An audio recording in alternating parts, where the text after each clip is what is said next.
सूर्य उपासना का महापर्व छठ मनाया जा रहा है। छठ पर्व का हिस्सा बनने के लिए लाखों श्रद्धालु अपने गांव, अपने घर, अपने परिवार के बीच पहुंचे हैं। मेरी प्रार्थना है कि छठ मैया सबकी समृद्धि, सबके कल्याण का आशीर्वाद दें। साथियों, सूर्य उपासना की परंपरा इस बात का प्रमाण है कि हमारी संस्कृति, हमारी आस्था का प्रकृति से कितना गहरा जुड़ाव है। इस पूजा के जरिए हमारे जीवन में सूर्य के प्रकाश का महत्व समझाया गया है। साथ ही ये संदेश भी दिया गया है कि उतार चढ़ाव जीवन का अभिन्न हिस्सा है। इसलिए हमें हर परिस्थिति में एक समान भाव रखना चाहिए। छठ मैया की पूजा में भांति भांति के फलों और ठेकुआ का प्रसाद चढ़ाया जाता है। इसका व्रत भी किसी कठिन साधना से कम नहीं होता। छठ पूजा की एक और खास बात होती है कि इसमें पूजा के लिए जिन वस्तुओं का इस्तेमाल होता है उसे समाज के विभिन्न लोग मिलकर तैयार करते हैं। इसमें बांस की बनी टोकरी या सुपली का उपयोग होता है। मिट्टी के दियों का अपना महत्व होता है। इसके जरिए चने की पैदावार करने वाले किसान और बतासे बनाने वाले छोटे उद्यमियों का समाज में महत्व स्थापित किया गया है। इनके सहयोग के बिना छठ की पूजा संपन्न ही नहीं हो सकती। छठ का पर्व हमारे जीवन में स्वच्छता के महत्व पर भी जोर देता है। इस पर्व के आने पर सामुदायिक स्तर पर सड़क, नदी, घाट, पानी के विभिन्न स्रोत सबकी सफाई की जाती है। छठ का पर्व एक भारत श्रेष्ठ भारत का भी उदाहरण है। आज बिहार और पूर्वांचल के लोग देश के जिस भी कोने में हैं, वहां धूमधाम से छठ का आयोजन हो रहा है। दिल्ली, मुंबई समेत महाराष्ट्र के अलग अलग जिलों और गुजरात के कई हिस्सों में छठ का बड़े पैमाने पर आयोजन होने लगा है। मुझे तो याद है, पहले गुजरात में उतनी छठ पूजा नहीं होती थी, लेकिन समय के साथ आज करीब करीब पूरे गुजरात में छठ पूजा के रंग नजर आने लगे हैं। ये देखकर मुझे भी बहुत खुशी होती है। आजकल हम देखते हैं विदेशों से भी छठ पूजा की कितनी भव्य तस्वीरें आती हैं। यानी भारत की समृद्ध विरासत, हमारी आस्था दुनिया के कोने कोने में अपनी पहचान बढ़ा रही है। इस महापर्व में शामिल होने वाले हर आस्थावान को मेरी तरफ से बहुत बहुत शुभकामनाएं। मेरे प्यारे देशवासियों, अभी हमने पवित्र छठ पूजा की बात की, भगवान सूर्य की उपासना की बात की।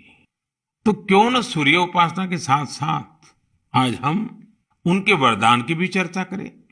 सूर्य देव का ये वरदान है सौर ऊर्जा, सोलर एनर्जी। आज एक ऐसा विषय है जिसमें पूरी दुनिया अपना भविष्य देख रही है। और भारत के लिए तो सूर्यदेव सदियों से उपासना ही नहीं, जीवन पद्धति के भी केंद्र में रह रहे हैं। भारत आज अपने पारंपरिक अनुभवों को आधुनिक विज्ञान से जोड़ रहा है। तभी आज हम सौर ऊर्जा से बिजली बनाने वाले सबसे बड़े देशों में शामिल हो गए हैं। सौर ऊर्जा से कैसे हमारे देश के गरीब और मध्यम वर्ग के जीवन में बदलाव आ रहा है, वो भी अध्ययन का विषय है। तमिलनाडु में कांचीपुरम में एक किसान है, थिरु के एजिलन। इन्होंने पीएम कुसुम योजना का लाभ लिया और अपने खेत में 10 हॉर्स पावर का सोलर पंप सेट लगवाया। अब उन्हें अपने खेत के लिए बिजली पर कुछ खर्च नहीं करना होता है। खेत में सिंचाई के लिए अब वो सरकार की बिजली सप्लाई पर निर्भर भी नहीं है। वैसे ही राजस्थान के भरतपुर में पीएम कुसुम योजना के एक और लाभार्थी किसान हैं कमल जी मीणा। कमल जी ने खेत में सोलर पंप लगाया, जिससे उनकी लागत कम हो गई है। लागत कम हुई तो आमदनी भी बढ़ गई। कमल जी सोलार बिजली से दूसरे कई छोटे उद्योगों को भी जोड़ रहे हैं। उनके इलाके में लकड़ी का काम है, गाय के गोबर से बनने वाले उत्पाद हैं, इनमें भी सोलर बिजली का इस्तेमाल हो रहा है। वो 10-12 लोगों को रोजगार भी दे रहे हैं। यानी कुसुम योजना से कमल जी ने जो शुरुआत की, उसकी महक कितने ही लोगों तक पहुंचने लगी है। साथियों, क्या आप कभी कल्पना कर सकते हैं कि आप महीने भर बिजली का उपयोग करें और आपका बिजली बिल आने के बजाय आपको बिजली के पैसे मिले? सौर ऊर्जा ने ये भी कर दिखाया है। आपने कुछ दिन पहले देश के पहले सूर्यग्राम गुजरात के मोढेरा की खूब चर्चा सुनी होगी। मोढेरा सूर्यग्राम के ज्यादातर घर सोलर पावर से बिजली पैदा करने लगे हैं। अब वहां के कई घरों में महीने के आखिर में बिजली का बिल नहीं आ रहा, बल्कि बिजली से कमाई का चेक आ रहा है। ये होता देख अब देश के बहुत से गांवों के लोग मुझे चिट्ठियां लिखकर कह रहे हैं कि उनके गांव को भी सूर्यग्राम में बदला जाए। यानी वो दिन दूर नहीं जब भारत में सूर्य ग्रामों का निर्माण बहुत बड़ा जन आंदोलन बनेगा। और इसकी शुरुआत मोढेरा गांव के लोग कर ही चुके हैं। आइए मन की बात के श्रोताओं को भी मोढेरा के लोगों से मिलवाते हैं। हमारे साथ इस समय फोन लाइन पर जुड़े हैं श्रीमान बिपिन भाई पटेल। बिपिन भाई नमस्ते। देखिए, अब तो मोढेरा पूरे देश के लिए एक मॉडल के रूप में चर्चा में आ गया है, लेकिन जब आपको अपने रिश्तेदार परिचित सब बातें पूछते होंगे तो आप उनको क्या बताते हैं? क्या फायदा हुआ? सर, लोग मेरे को पूछते हैं तो हम कहते हैं कि हमारे जो बिजली बिल आता था, लाइट बिल, वो अभी 0 आ रहा है और कभी 70 रुपए आता है, पर लेकिन हमारे पूरे गांव में जो आर्थिक परिस्थिति है वो सुधर रही है। यानी एक प्रकार से पहले जो बिजली बिल की चिंता थी वो खत्म हो गई। हाँ सर, वो तो बात सही है सर। तो अभी तो कोई टेंशन नहीं पूरे गांव में। सब लोग को लग रहा है कि सर ने जो किया तो वो तो बहुत अच्छा किया है।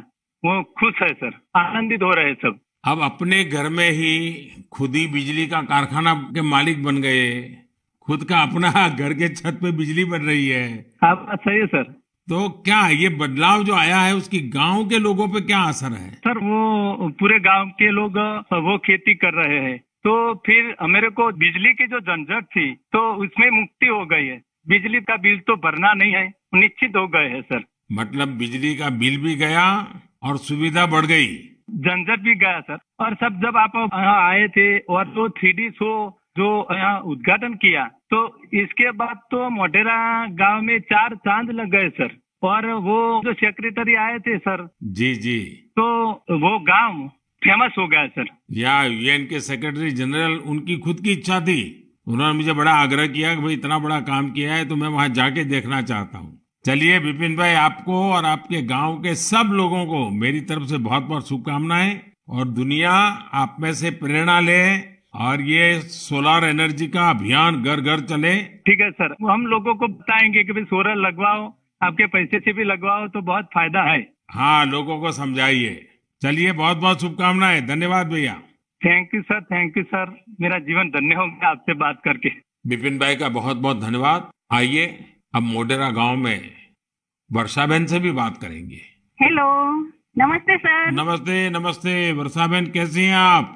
बहुत अच्छे सर, आप कैसे हैं? मैं बहुत ठीक हूँ। हम धन्य हो गए सर आपसे बात करके। अच्छा वर्षा बहन, हाँ, आप मोढेरा में, आप तो एक तो फौजी परिवार से हैं। फौजी परिवार से हूँ मैं, आर्मी एक्समैन की वाइफ बोल रही हूँ सर। तो पहले हिंदुस्तान में कहाँ कहाँ जाने का मौका मिला आपको? मुझे राजस्थान में मिला, गांधीनगर में मिला, कटरा का जो जम्मू है वहाँ पर मिला मौका, साथ में रहने का बहुत सुविधा वहाँ पर मिल रही थी सर। हाँ, ये फौज में होने के कारण आप हिंदी भी बढ़िया बोल रही हो। हाँ, सीखा है सर। मुझे बताइए, मोढेरा में जो इतना बड़ा परिवर्तन आया, ये सोलर रूफटॉप प्लांट आपने लगवा दिया, जो शुरू में लोग कह रहे होंगे तब तो आपको मन में आया होगा ये क्या मतलब है, क्या कर रहे हैं, क्या होगा, ऐसे थोड़ी बिजली आती है, सब बातें हैं कि आपके मन में आई होगी। अब क्या अनुभव आ रहा है, इसका फायदा क्या हुआ है? बहुत सर, फायदा तो फायदा ही फायदा हुआ है सर। हमारे गांव में तो रोज दिवाली मनाई जाती है आपकी वजह से। 24 घंटे हमें बिजली मिल रही है, बिल तो आता ही नहीं है बिल्कुल। हमारे घर में हमें अन्य इलेक्ट्रिक सब चीजें घर में ला रखी है सर, सब यूज कर रहे हैं हम आपकी वजह से सर। बिल आता ही नहीं है तो हम फ्री माइंड से सब यूज कर सकते हैं ना। ये बात सही है, आपने बिजली का अधिकतम उपयोग करने के लिए भी मन बना लिया है। बना लिया सर, बना लिया। अभी हमें कोई दिक्कत ही नहीं है, हम फ्री माइंड से सब जो वॉशिंग मशीन है, एसी है, सब चला सकते हैं सर। और गांव के बाकी लोग भी खुश हैं इसके कारण? बहुत बहुत खुश है सर। अच्छा, ये आपके पतिदेव तो वहाँ सूर्य मंदिर में काम करते हैं, तो वहाँ वो जो लाइट शो हुआ, इतना बड़ा इवेंट हुआ, और अभी दुनिया भर के मेहमान आ रहे हैं। दुनिया भर के फॉरेनर आ सकते हैं, और आपने वर्ल्ड में प्रसिद्ध कर दिया है हमारे गांव को। तो आपके पति को अब काम बढ़ गया होगा, इतने मेहमान वहाँ मंदिर में देखने के लिए आ रहे हैं। अरे कोई बात नहीं, जितना भी काम बढ़े सर, कोई बात नहीं, इसकी हमें कोई दिक्कत नहीं है हमारे पति को। बस आप विकास करते जाओ हमारे गांव का। अब गांव का विकास तो हम सबको मिल करके करना है। हाँ हाँ सर, हम आपके साथ हैं। और मैं तो मोढेरा के लोगों का अभिनंदन करूंगा, क्योंकि गांव ने इस योजना को स्वीकार किया और उनको विश्वास हो गया कि हाँ, हम अपने घर में बिजली बना सकते हैं। 24 घंटे सर हमारे घर में बिजली आती है और हम बहुत खुश हैं। चलिए, मेरी आपको बहुत शुभकामनाएं हैं। जो पैसे बचे हैं, इसका बच्चों के भलाई के लिए उपयोग कीजिए। उन पैसों का उपयोग अच्छा हो ताकि आपका जीवन को फायदा हो। मेरी आपको बहुत शुभकामनाएं, और सब मोढेरा वालों को मेरे नमस्कार। साथियों, वर्षाबेन और विपिन भाई ने जो बताया है, वो पूरे देश के लिए, गांवों शहरों के लिए एक प्रेरणा है। मोढेरा का ये अनुभव पूरे देश में दोहराया जा सकता है। सूर्य की शक्ति अब पैसे भी बचाएगी और आय भी बढ़ाएगी। जम्मू कश्मीर के श्रीनगर से एक साथी हैं मंजूर अहमद लईवाल। कश्मीर में सर्दियों के कारण बिजली का खर्च काफी होता है। इसी कारण मंजूर जी का बिजली का बिल भी 4,000 रुपये से ज्यादा आता था।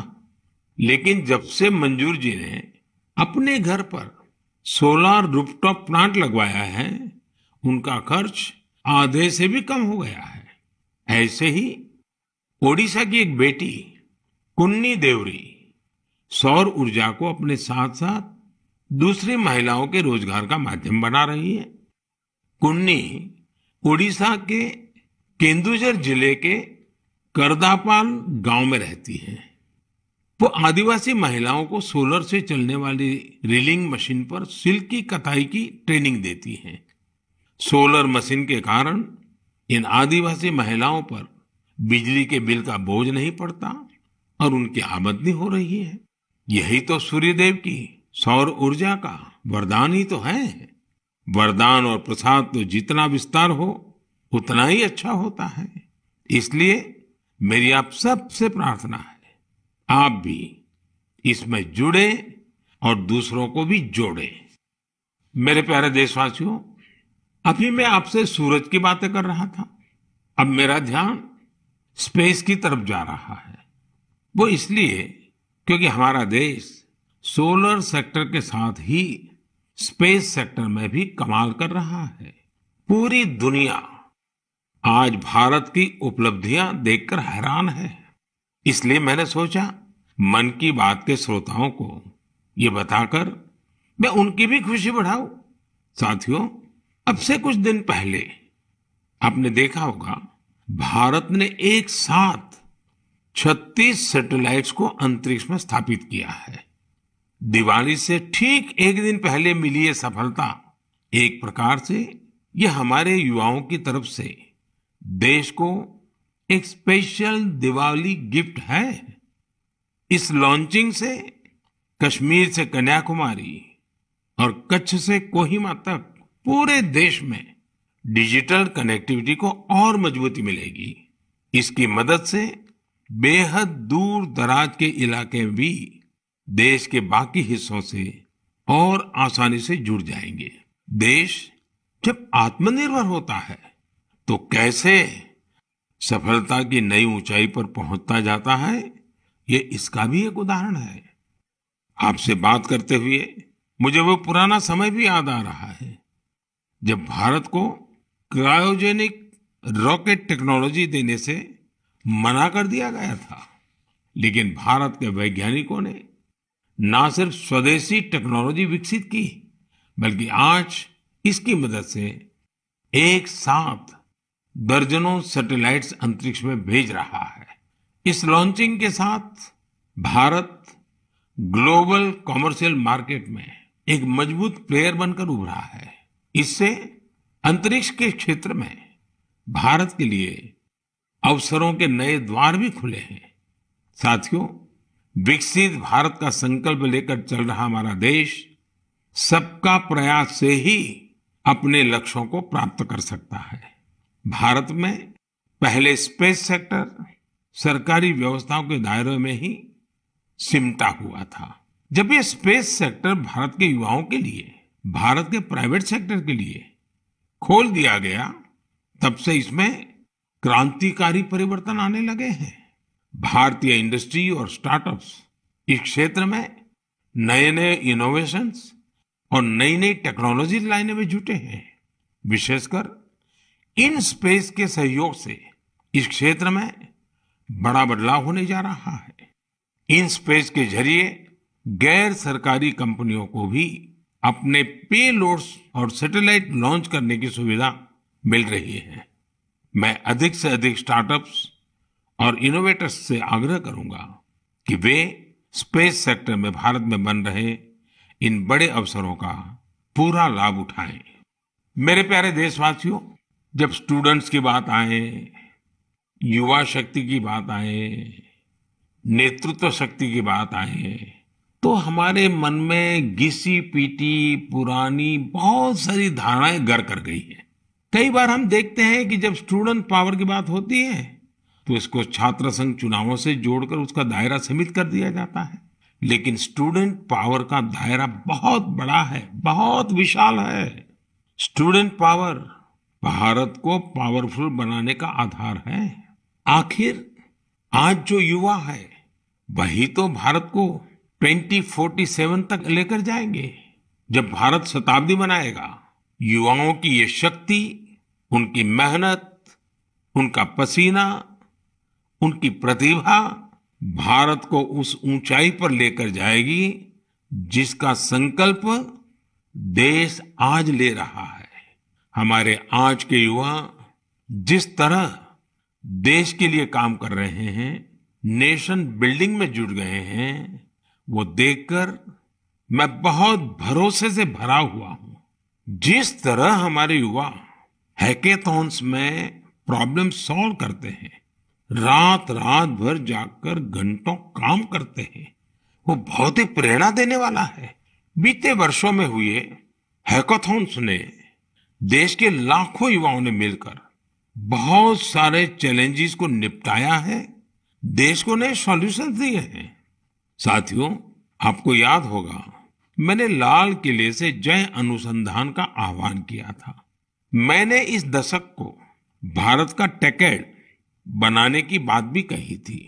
मुझे ये देखकर बहुत अच्छा लगा, इसकी कमान हमारी आईआईटीज के स्टूडेंट्स ने भी संभाल ली है। इसी महीने 14-15 अक्टूबर को सभी 23 आईआईटीज अपने इनोवेशंस और रिसर्च प्रोजेक्ट को प्रदर्शित करने के लिए पहली बार एक मंच पर आए। इस मेले में देश भर से चुनकर आए स्टूडेंट्स और रिसर्चर्स, उन्होंने 75 से अधिक बेहतरीन प्रोजेक्ट्स को प्रदर्शित किया। Health care, agriculture, robotics, semiconductors, 5G communications, ऐसी ढेर सारी थीम्स पर ये प्रोजेक्ट बनाए गए थे। वैसे तो ये सारे ही प्रोजेक्ट एक से बढ़कर एक थे, लेकिन मैं कुछ प्रोजेक्ट्स के बारे में आपका ध्यान आकर्षित करना चाहता हूं। जैसे आईआईटी भुवनेश्वर की एक टीम ने नवजात शिशुओं के लिए पोर्टेबल वेंटिलेटर विकसित किया है। ये बैटरी से चलता है और इसका उपयोग दूर दराज के क्षेत्रों में आसानी से किया जा सकता है। ये उन बच्चों का जीवन बचाने में बहुत मददगार साबित हो सकता है, जिनका जन्म तय समय से पहले हो जाता है। इलेक्ट्रिक मोबिलिटी हो, ड्रोन टेक्नोलॉजी हो, 5G हो, हमारे बहुत सारे छात्र इनसे जुड़ी नई टेक्नोलॉजी विकसित करने में जुटे हैं। कई सारी IITs मिलकर एक बहुभाषक प्रोजेक्ट पर भी काम कर रही है, जो स्थानीय भाषाओं को सीखने के तरीके को आसान बनाता है। ये प्रोजेक्ट नई राष्ट्रीय शिक्षा नीति को, उन लक्ष्यों को प्राप्ति में भी बहुत मदद करेगा। आपको ये जानकर भी अच्छा लगेगा कि IIT मद्रास और IIT कानपुर ने भारत के स्वदेशी 5G टेस्टबेड को तैयार करने में अग्रणी भूमिका निभाई है। निश्चित रूप से यह एक शानदार शुरुआत है। मुझे आशा है कि आने वाले समय में इस तरह के कई और प्रयास देखने को मिलेंगे। मुझे यह भी उम्मीद है कि IIT से प्रेरणा लेकर दूसरे इंस्टीट्यूशंस भी अनुसंधान एवं विकास से जुड़ी अपनी एक्टिविटीज में तेजी लाएंगे।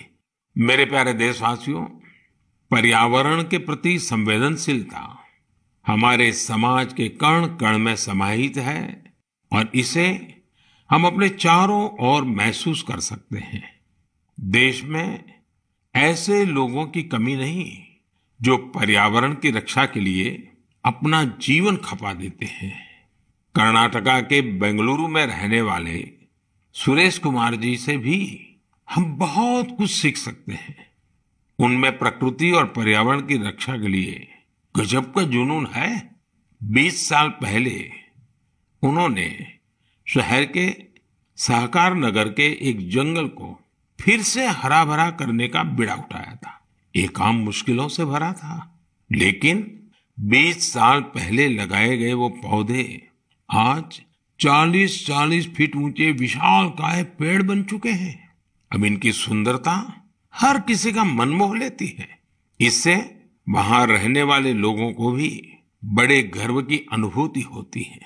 सुरेश कुमार जी और एक अद्भुत काम भी करते हैं। उन्होंने कन्नड़ा भाषा और संस्कृति को बढ़ावा देने के लिए सहकार नगर में एक बस शेल्टर भी बनाया है। वो सैकड़ों लोगों को कन्नड़ा में लिखी ब्रास प्लेट्स भी भेंट कर चुके हैं। इकोलॉजी और कल्चर दोनों साथ साथ आगे बढ़े और फले फूले। सोचिए, ये कितनी बड़ी बात है। साथियों, आज इको फ्रेंडली लिविंग और इको फ्रेंडली प्रोडक्ट्स को लेकर लोगों में पहले से कहीं अधिक जागरूकता दिख रही है। मुझे तमिलनाडु के एक ऐसे ही दिलचस्प प्रयास के बारे में भी जानने का मौका मिला।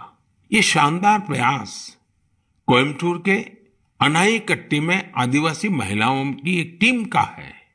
इन महिलाओं ने निर्यात के लिए 10,000 eco friendly terracotta tea cup का निर्माण किया। कमाल की बात तो यह है कि टेराकोटा टी कप्स बनाने की पूरी जिम्मेदारी इन महिलाओं ने खुद ही उठाई। क्ले मिक्सिंग से लेकर फाइनल पैकेजिंग तक सारे काम स्वयं किए। इसके लिए इन्होंने प्रशिक्षण भी लिया था। इस अद्भुत प्रयास की जितनी भी प्रशंसा की जाए कम है। साथियों, त्रिपुरा के कुछ गांवों ने भी बड़ी अच्छी सीख दी है।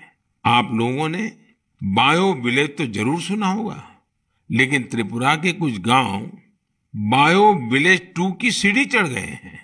बायो विलेज 2 में इस बात पर जोर होता है कि प्राकृतिक आपदाओं से होने वाले नुकसान को कैसे कम से कम किया जाए। इसमें विभिन्न उपायों से लोगों के जीवन स्तर को बेहतर बनाने पर पूरा ध्यान दिया जाता है। Solar energy, biogas, bee keeping और बायो फर्टिलाइजर, इन सब पर पूरा फोकस रहता है। कुल मिलाकर अगर देखें तो जलवायु परिवर्तन के खिलाफ अभियान को बायो विलेज 2 बहुत मजबूती देने वाला है। मैं देश के अलग अलग हिस्सों में पर्यावरण संरक्षण को लेकर बढ़ रहे उत्साह को देकर बहुत ही खुश हूं। कुछ दिन पहले ही भारत में पर्यावरण की रक्षा के लिए समर्पित मिशन लाइफ को भी लॉन्च किया गया है। मिशन लाइफ का सीधा सिद्धांत है, ऐसी जीवन शैली, ऐसी लाइफस्टाइल को बढ़ावा जो पर्यावरण को नुकसान न पहुंचाए। मेरा आग्रह है कि आप भी मिशन लाइफ को जानिए, उसे अपनाने का प्रयास कीजिए। साथियों, कल 31 अक्टूबर को राष्ट्रीय एकता दिवस है। सरदार वल्लभ भाई पटेल जी की जन्म जयंती का पुण्य अवसर है। इस दिन देश के कोने कोने में रन फॉर यूनिटी का आयोजन किया जाता है। ये दौड़ देश में एकता के सूत्र को मजबूत करती है, हमारे युवाओं को प्रेरित करती है। अब से कुछ दिन पहले ऐसी ही भावना हमारे राष्ट्रीय खेलों के दौरान भी देखी है। जुड़ेगा इंडिया तो जीतेगा इंडिया, इस थीम के साथ राष्ट्रीय खेलों ने जहां एकता का मजबूत संदेश दिया, वहीं भारत की खेल संस्कृति को भी बढ़ावा देने का काम किया है। आपको ये जानकर खुशी होगी कि यह भारत में राष्ट्रीय खेलों का अब तक का सबसे बड़ा आयोजन था। इसमें 36 खेलों को शामिल किया गया, जिसमें 7 नई और 2 स्वदेशी स्पर्धा योगासन और मलखंब भी शामिल रही। गोल्ड मेडल जीतने में सबसे आगे जो 3 टीमें रही, वे हैं सर्विसेज की टीम, महाराष्ट्र और हरियाणा की टीम। इन खेलों में 6 नेशनल रिकॉर्ड्स और करीब करीब 60 नेशनल गेम्स रिकॉर्ड्स भी बने। मैं पदक जीतने वाले, नए रिकॉर्ड बनाने वाले, इस खेल प्रतियोगिता में हिस्सा लेने वाले सभी खिलाड़ियों को बहुत बहुत बधाई देता हूं। मैं इन खिलाड़ियों के सुनहरे भविष्य की कामना भी करता हूं। साथियों, मैं उन सभी लोगों की भी हृदय से प्रशंसा करना चाहता हूं जिन्होंने गुजरात में हुए राष्ट्रीय खेलों के सफल आयोजन में अपना योगदान दिया। आपने देखा है कि गुजरात में तो राष्ट्रीय खेल नवरात्रि के दौरान हुए।